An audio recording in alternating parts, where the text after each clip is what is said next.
আসসালামু আলাইকুম। দেন সৌদি আরবের পুলিশের নিয়ম দেখছেন, মানে পুলিশের ডিউটি শেষ করার বাদে পুলিশ, ট্রাফিক পুলিশ মানে তার ইউনিফর্ম পিন্ধনো আছে, হ্যাঁ তার পার্সোনাল গাড়ি নিয়ে যাইতেছে গা। দেখ এমনই আইসাইরা রং সাইডে আইসাইরা গাড়িটার কাছে বাধায় দিছে, বাধায় দেওয়ার বাদে পুলিশে গাড়ি দাঁড় করাইছে। হ্যাঁ যেহেতু তার ডিউটি শেষ, হ্যাঁ কোনো ওরে কিছু বলছে না, ইউনিফর্ম পিন্ধন আছে, তারপর কাগজপাতি কোনো চেক দিছে না।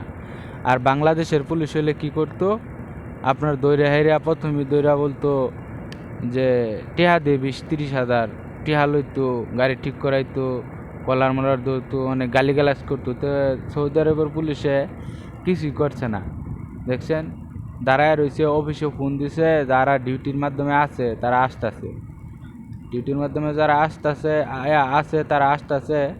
আপনার আইসা হেরিয়া মানে ওরে কাগজপাতি চেক দিব, আগামে চেক দিব, ঠিকঠাক আছে নাকি সব কিছু দেখবো।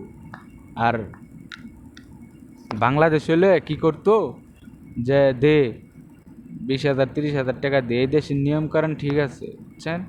এরকম যদি বাংলাদেশের নিয়মকানুন হতো তাহলে সবই ঠিক থাকতো। তো দেখেন আসতেছে, আসবো, আইসা কাগজপাতি চেক দিব। গাড়িটা আপনার মার্সিডিজ গাড়ি, পুলিশের পার্সোনাল গাড়ি।